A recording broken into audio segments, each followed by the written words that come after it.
بسم اللہ الرحمن الرحیم. السلام علیکم. ہیلو پاکستان. اس وقت پاکستان ایک بڑے ڈیفائننگ مومنٹ میں چلا گیا ہے، اور ایک ایسا موڑ اور ایسی گمبھیرتا ہے جس میں حکومت کو کوئی سمجھ نہیں آ رہی کہ وہ کیا کرے. ایشو نمبر 1 حکومت کے لیے جو اس وقت ہے اس کا نام ہے عمران خان. ایشو نمبر 2 ہے، اس کا نام ہے عمران خان. اور ایشو نمبر 3 کا نام عمران خان ہے. اور اگر آپ ایشو نمبر 103 پہ چلے جائیں تو تبھی ان کا عمران خانی ایشو ہے. اور اس کا سبب ہے عمران خان. کیوں ان کا ایشو ہے؟ اس لیے ایشو ہے عمران کی سپورٹ میں جو انپریسیڈنٹڈ اضافہ ہو رہا ہے، اس کے 3 حوالے میں آپ کے سامنے رکھتا ہوں. ایک تو یہ کہ جو نیا سروے آتا ہے، جدھر سے بھی آتا ہے، جو سٹڈی آتی ہے، اور جو پبلک اوپینین پولز ہیں، چھوٹے چھوٹے ولاگز کرتے ہیں، بلاگرز کر رہے ہیں، بڑے کر رہے ہیں، سارے وہ سارے کے سارے 100% ان کا جو رزلٹ ہے وہ عمران خان کی پاپولیرٹی کے حق میں ہے. اور باقی سارے اس سے تھوڑا سا پیچھے نہیں ہے، بلکہ اس سے 50 نمبر نہیں، کئی 100 نمبر پیچھے ہیں. ایک بات. دوسرا اس کا یہ ہے کہ ساری دنیا میں ان پریشانی اور بدنامی اتنی کر دی ہے انہوں نے پاکستان کی بدقسمتی کے ساتھ، کہ اس وقت جو جتنے بھی بول رہے ہیں مختلف ملکوں کے ایم پیز، بڑے مینیجرز جو ہیں، جہاں ان کے چوری کے پیسے ہیں وہ تو نہیں بولیں گے. اس کی وجہ آپ کو پتہ ہے، عمران خان نے وہاں کھڑے ہو کے ان ملکوں کے درمیان یہ کہا ہوا ہے کہ آپ کے پاس جو تیسری دنیا کے ملکوں کے پیسے ہیں وہ خربوں کے حساب سے آتے ہیں، اور وہ چھپائے ہوئے ہیں آپ ان کو واپس کریں، اور جو کرمنلز ہیں ان کے خلاف کوئی کارروائی کریں. اب بڑا کرمنل وہاں بیٹھ جائے اس کو تو فوراً دے دیتے ہیں ان لمیٹڈ، وہ سٹے مل جاتا ہے کہ وہ وہاں پڑا رہے. لیکن چھوٹا موٹا اگر کوئی آتا ہے درد کا مارا، تکلیف کا مارا ہوا ہے، تو اس کو جو 6 مہینے والی امیگریشن ہے اس کے بعد پھر مسائل پیدا کر کے اس کے لیے اس کو واپس بھیجا جاتا ہے. یہ 2 صورتحال ہیں. اس میں پاکستانی ہزاروں نہیں لاکھوں ہیں جو اس صورتحال کا شکار ہیں. لیکن آپ دیکھ لیں کہ چور جو جب جاتے ہیں تو کس طرح سے موج لگاتے ہیں. یہ اس کا جو اگلا پہلو ہے وہ بہت امپورٹنٹ ہے. وہ امپورٹنٹ پہلو یہ ہے کہ ساری کوشش اس لیے ہو رہی تھی کہ عمران خان کو کس طرح سے مارجنلائز کیا جائے اور قابو میں کیا جائے اور ملک سے باہر نکالنے کی کوشش کی جائے، اور سیاست سے باہر یعنی مائنس کرنے کی دونوں طرح سے، اور جسمانی طور پہ بھی کوشش کی جائے. وہ ساری کوششیں جو ہے وہ ناکام ہو گئی ہیں. حکومت کی پریشانیوں میں اضافہ جو ہوا ہے اور نظام کی پریشانیوں میں جو اضافہ ہوا ہے، اس کے بھی 3 پہلو ہیں. سب سے پہلا یہ ہے کہ نہ ہاتھ باغ پر ہے، نہ پا ہے رکاب پر. ان کے قابو میں کچھ بھی نہیں رہا. پبلک تو چھوڑ دیجئے نا، ان کے قابو میں نہ معیشت ہے، نہ معاشرت ہے، نہ پاکستان کی انڈسٹری ہے، نہ پاکستان کی ایکسپورٹس ہیں، نہ پاکستان کے قرضے ہیں. کچھ بھی ان کے قابو میں نہیں ہے. صرف جو قابو آتے ہیں وہ بیچارے بے گناہ لوگ ہیں، اور بیچاری وہ بے گناہ خواتین ہیں جو گھروں میں بیٹھی ہوئی ہوتی ہیں، بچیاں ہیں، اور ان کے دوپٹے ہیں، اور جو گھر ہیں ان کی چادر اور چار دیواری، اس پہ سارا زور لگایا جا رہا ہے. لیکن اس میں سے کچھ نکل نہیں رہا.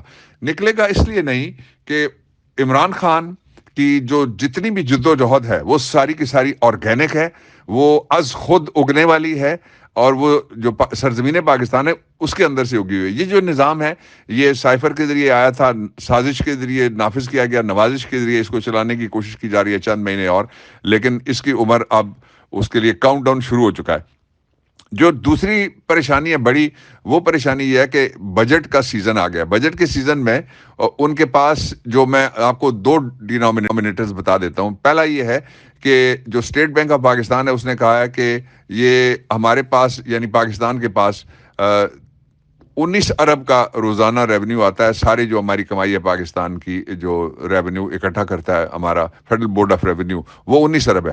41 ارب کے ہر روز شہباز شریف قرضے لے رہا ہے، اور جو مریم صفدر ہے وہ قرضے لے رہی ہے، اور جو پی ڈی ایم ہے وہ قرضے لے رہا ہے. 41 ارب قرض جو آپ نے واپس کرنا ہے. اور جو پورا سارا پاکستان کے پاس اس وقت پیسہ پڑا ہے وہ اس قابل نہیں ہے کہ جو ہم نے فورن ڈیٹس یعنی بیرونی قرضے واپس کر رہے ہیں، ہم ان کی ایک قسط بھی اگلی جو ہے وہ ادا کر سکیں. ایسی صورتحال میں جو بجٹ آ رہا ہے، اس بجٹ کا 2 چیزیں آپ ذہن میں رکھیے کہ بجٹ پیش کرنے والا کون ہے. بجٹ پیش کرنے والا وہ باپ کا گردہ بیچنے والا ایسا مریض ہے جو کبھی بھی سچ نہ بولنے کا اس نے عہد کر رکھا ہے، اور اس نے سچ نہ بولنے کا ایک ایسا ریکارڈ بنایا عالمی کہ فجڈ فگرز کے غلط فگرز دو. اب بھی لفظوں کا ہیر پھیر ہوگا، ایک تقریر ہوگی اس میں اچھل کود ہوگی، کچھ بینچ بجیں گے، اور اس کے بعد یہ بجٹ پیچھے رکھ کے دوبارہ پھر قرض لینے کے لیے دوڑ پڑے گا بھکاری.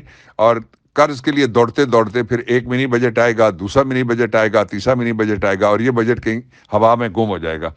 اس بجٹ میں جو رپورٹس آ رہی ہیں ان کے مطابق 23 نئے ٹیکسز ہیں، ان کے لیے آپ تیاری کر لیجئے، اس لیے کہ انہوں نے ٹیکس دینا نہیں ہے، ان کے اوپر ٹیکس لگنا نہیں ہے، ان کی قابل ٹیکس آمدن کوئی نہیں ہے، ان کا پاکستان میں کچھ نہیں ہے، یہ کمائی کی ایک چراگاہ ہے ان کے لیے، یہ تو باہر چلے جائیں گے، اور وہ جو سارے قرض ہیں وہ یا آپ نے ادا کرنے ہیں، آپ کے بچوں نے ادا کرنے، میں نے ادا کرنے، میرے بچوں نے ادا کرنے، آپ کی نسلوں نے ادا کرنے، میری نسلوں نے ادا کرنے۔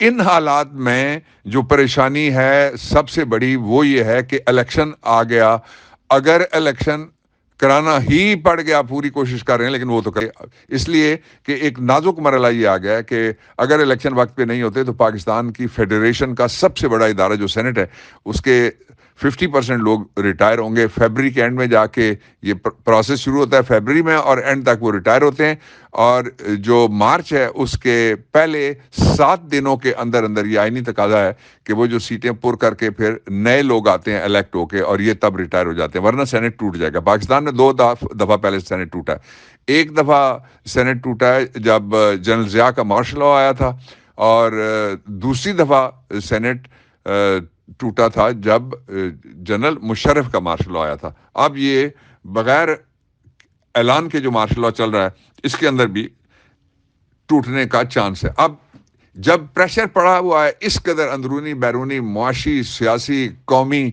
اور علاقائی، تو اس سے نکلنے کا جو راستہ چنا گیا ہے وہ 2 راستے ہیں۔ آج عمران خان کے اوپر 2 نئی اور ایف آئی آرز کاٹ دی گئی ہیں۔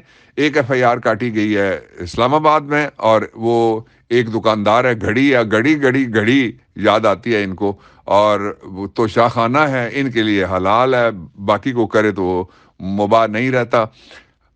یہ جو سارا ہے اس میں سے ایک ایف آئی آر اور نکلی ہے جو نہیں چلنے والی، اس لیے کہ ڈبل جیپرڈی کیا ٹرپل کوادرپل جیپرڈی بنتی ہے کہ ایک پہ اتنی جگہ پہ ایک وجہ سے اور ایک نعرے پہ اور ایک کہانی پہ اتنی ایف آئی آریں جو ہیں وہ کہانی نما کاٹ دی گئی ہیں۔ یہ ایف آئی آر چلنے والی نہیں ہے۔ دوسرا یہ ہے کہ 1979 میں جس طرح ذوالفقار علی بھٹو خلاف قتل کا ایک فرضی مقدمہ درج کیا گیا تھا، اور فرضی مقدمے میں پھر اس وقت ایک مولوی مشتاق تھا، اب مجھے پورا یقین ہے کہ جو بلوچستان کی ہائی کورٹ ہے وہ بڑی زبردست قسم کے ان کے فیصلے پہلے بھی آئے۔ میں 2 مقدمات جو میں خاص طور سے مجھے باقی مقدمات کے علاوہ میں فوری طور پہ آپ کو بتانا چاہتا ہوں، ایک آدم سواتی کے کیسز میں انہوں نے ججمنٹس دی تھیں، ساتھ ہی سندھ ہائی کورٹ نے بھی اور بلوچستان ہائی کورٹ نے بھی جو مقدمات تھے علی امین گنڈا پور کے، ان کے اندر بھی ججمنٹس دی تھیں۔ اس لیے اب مولوی مشتاق ڈھونڈنا بڑا مشکل کام ہوگا جس کے پاس ٹرائل کروا کے تو کوئی سزا دی جا سکے من مرضی کی۔ دوسرا، اس جو نئی ایف آئی آر ہوئی ہے اس کا ایک پہلو یہ ہے کہ حکومت کی وزارت داخلہ نے پہلے اعلان کر دیا تھا کہ ہم عمران خان کے خلاف پرچہ درج کرنے جا رہے ہیں۔